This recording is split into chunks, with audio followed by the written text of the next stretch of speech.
The 2017 Mercedes-Benz GLA250, a compact luxury crossover that really can't decide whether or not it is a crossover or a premium hatchback. I'm Jay, and welcome to this latest episode of Car Buzz Unboxing Reviews, and I want to thank Mercedes-Benz of Sacramento for letting Car Buzz come on down and film today. So, the GLA-Class. Now, this was revealed back in 2013 and went on sale for, I believe, the 2014 model year, so this is still a very, very new vehicle. But the first thing that you need to know is that this is built on the exact same platform as the CLA-Class. That is a four-door coupe-like styling sedan, and this is simply the hatchback crossover version of it. In fact, overseas, they don't sell it in the US. You can get the A-Class, and that is essentially this right here, the GLA-Class that's not raised a few inches. The A-Class is simply a hatchback. And I'll get to more interior details in a few minutes, but yeah, this is a very nice, premium, well-built interior. I really didn't have any complaints. Now, you have to remember here that the GLA-Class is at the very bottom of the crossover SUV food chain for Mercedes-Benz. At the very top, you have the G-Class, for an example. So you are literally getting a car, front-wheel drive platform-based, that's jacked up a couple of inches, and boom, there you go, it becomes a crossover. However, this is the GLA250 4MATIC. 4MATIC is Mercedes-Benz speak for all-wheel drive. So yes, it comes standard front-wheel drive, but this one has all-wheel drive. Now let's step inside and get some more specific details here. Now this is, again, it's a black interior. You can get more upgraded leathers. You got to pay a premium for them. Remember, you're dealing with a German brand here. Every little thing costs extra, and when you start adding up all the features, it can get really, really expensive.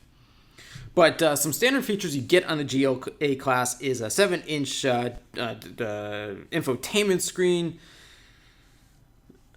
But this one is a little different. That's because this one is the Nightfall Edition. We're told that it costs an extra $6,330, but instead of the standard 7-inch screen, you get an 8-inch infotainment screen instead. Again, you can get an 8-inch in various other packages, but what I like about the Nightfall Edition package is that you get a lot of extra stuff for the money instead of tacking it on a la carte or piling on additional packages. And I'll go over some of the pricing of those packages later on in this review, just to give you an idea of how expensive this thing can get. Now, the overall design here, yeah, I like it. It's straightforward. It's premium. I love this contrast white stitching. And unlike other crossovers here, the step-in height to get in this it's almost nothing. And that's one of the things I can't decide if this is really a real crossover or just a hatchback. Rear seat space. Yes, it is kind of tight. Especially with the sloping C-pillar there. For taller drivers, you got to be careful. You can just smash your head getting in and out. Now, what's interesting is that BMW designers and engineers, they actually lowered the position of the rear seats in order to create additional headroom for taller drivers. But the compromise there is that with the seats lower, your knees are going to be up higher, and then they're going to kind of be touching the back of the front seats. So nothing's perfect.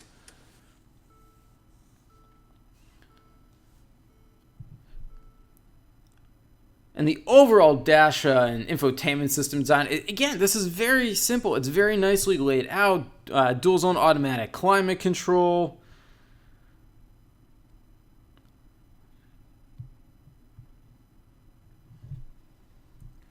And because, again, this is the Nightfall Edition, you get some really nice additional items there, including a smartphone integration with Apple CarPlay and Android Auto. Panoramic sunroof, and you have these sport seats with integrated headrests. And heated front seats as well they're really nice to have, especially during this polar vortex that is currently striking the United States.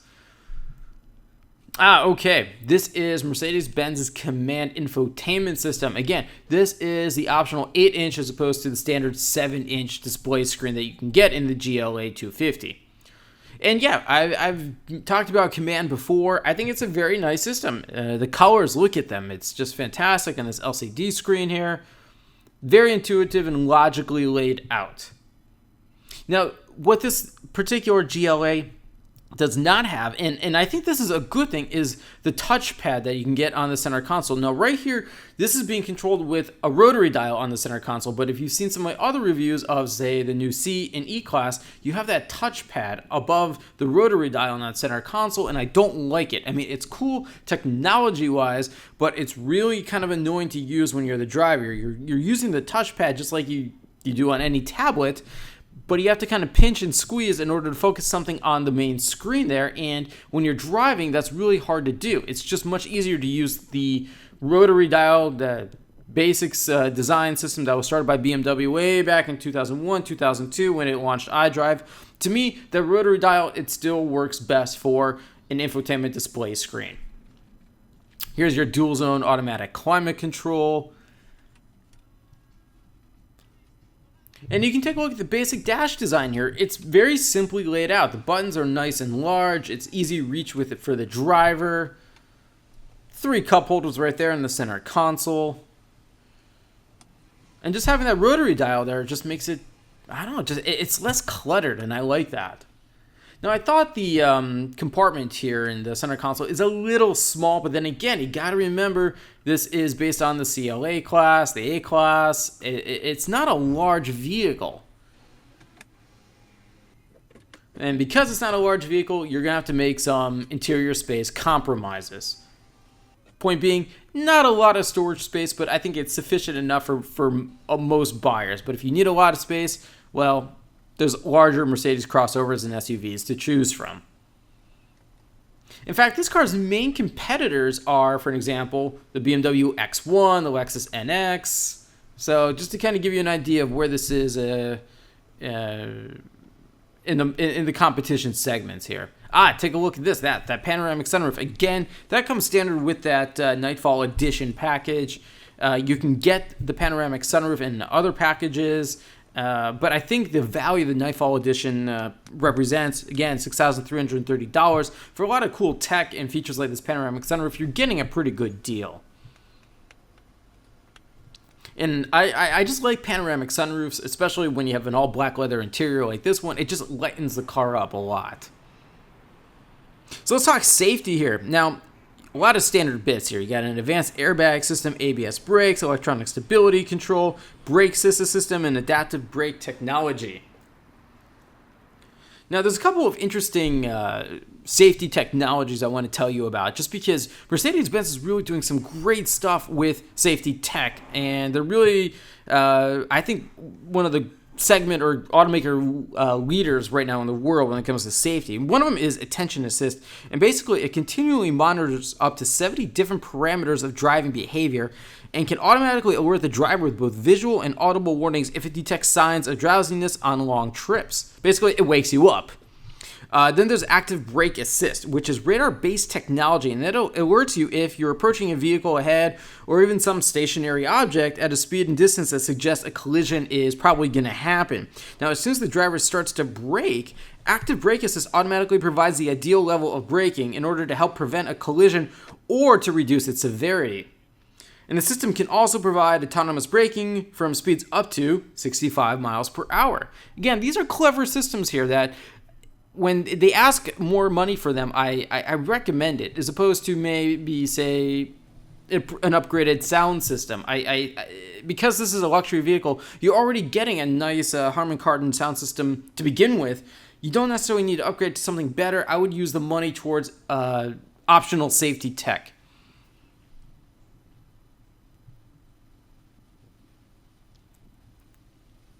Now, unlike some other crossovers, like I mentioned, the BMW X1, you just don't sit up very high in this thing, and that's one of the reasons why I think this thing can't decide whether or not it's a crossover or a hatchback. And you see what I mean? This guy here, Randy, he's pretty tall, and well, his knees are touching the back of the front seats. And yeah, he's got extra headroom, but I think on long trips, taller drivers are going to be uncomfortable in a seating position like that.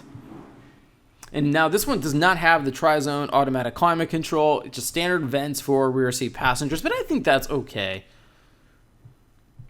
And notice those sport seats with the integrated headrest. I really like those. Those are just really, really cool. I'm talking about specifically the front seats. Oh, and the rear. Now, a small child or shorter adults, no problem. They should be fine in the backseat in terms of overall space. Now, let's talk about cargo space here. You get a standard 12 cubic feet, and you have 60/40 split folding rear seats. Yeah, that is pretty good. Again, if you need something with more space and you got a family just with a lot of stuff, this may not be the vehicle for you. But I think this is really appealing to maybe younger buyers or just, moving up in management at their company, and they want to treat themselves to something nice. They can get a couple of bikes in the back. You can get roof rails also for, put bikes or whatever on there if you're sort of outdoorsy. Again, this has the all-wheel drive for an extra $2,000. So, yeah, it's sort of like if you don't want a Subaru Crosstrek because it's just too basic and just kind of too quirky looking for you, this might be a good alternative if you want to go more the luxury route.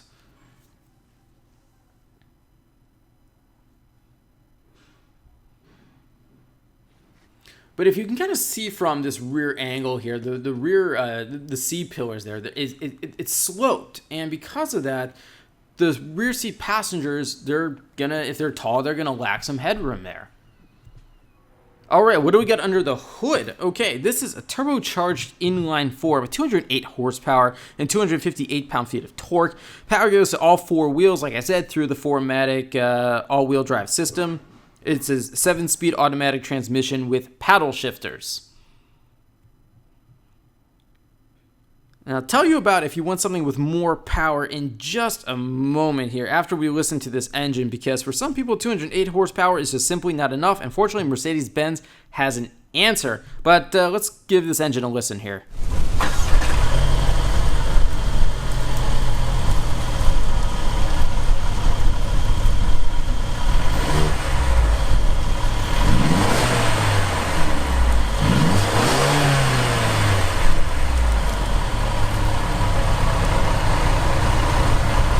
Alright, performance, 0 to 60 miles per hour in 6.1 seconds. Top speed is 130 miles per hour, electronically limited. You don't need to go faster than 130 miles per hour. Fuel economy, 23 miles per gallon in the city, 31 on the highway, and a combined 26. The vehicle weighs just over 3,500 pounds. Now, like I was mentioning to you, the more powerful AMG version you can get is the AMG GLA-45. That actually has a hand-built turbocharged AMG 2-liter inline-four with 375 horsepower and 350 pound-feet of torque. Mercedes-Benz actually claims it is the most powerful four-cylinder engine in production today. And you'll get a 0 to 60 time with that AMG model of 4.3 seconds. You want more power? Go for the AMG GLA-45. You're going to get it. It's a fantastic engine. AMG is Mercedes-Benz's in-house high-performance division. They build, in my opinion, some of the best and best-sounding engines in the world today. They have for years. You can't go wrong, except, well, you got to pay for it. So how does it drive? Well, there's 5 driving modes. You have Sport, Comfort, Individual, Eco, and Off-Road. Now, the overall steering, it's light and it's precise, and there's limited body roll.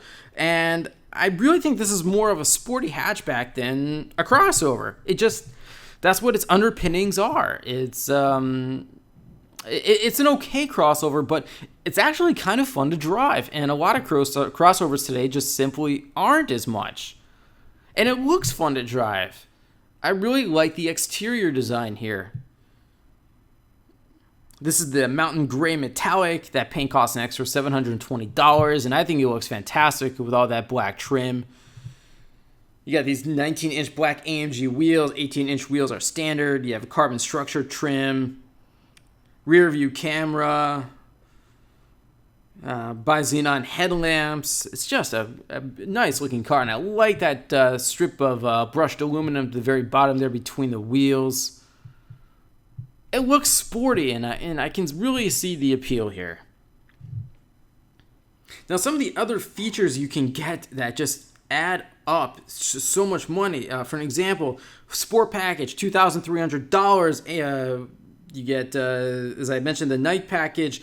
That's $2,600. An illuminated star on the front grille, $550. Premium Package, $2,750. Multimedia Package, $2,300. Smartphone integration, $350. Driver assistance package, $1,300. That all adds up very, very fast. That's why I think the Nightfall Edition, which is this one here for the extra $6,330, is a pretty good bargain. Now, let's talk about pricing here. Now, the GLA, the front-wheel drive model, it begins at $32,850. The GLA250 4MATIC, this model, has a base price of $34,850. Now, our car, with all the extra features, that Nightfall Edition package, plus a $925 destination fee, this vehicle right here, $43,225. Yeah, it's pretty expensive for something with a 2-liter turbocharged inline-four. The AMG GLA45, now, that begins at just under $50,000, which you get a great engine, cool car, but yeah, it costs at least 50 grand. Now, what's some of the other competition here? Well, as I mentioned, you have the BMW X1, the Lexus NX. There's also the Infiniti QX30, Audi Q3. I also tossed in the Lincoln MKC and the Land Rover Range Rover Evoque.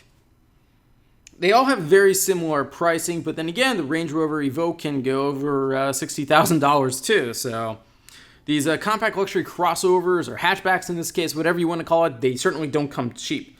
So what do I like here? Well, yeah, it's very nice handling. It's fun to drive. It's pretty solid performance. I like the exterior design here, especially this exterior paint with the black wheels. Then what don't I like? Well, the front seats, they look cool, but they're just not very supportive. And also, you feel like you're sitting in a car, not a raised crossover. And there's just not much interior space, and it's not a very good, quote-unquote, utility vehicle. It's really just a raised A-Class hatchback for more money. Now, that would be fine for some people, but not for everybody.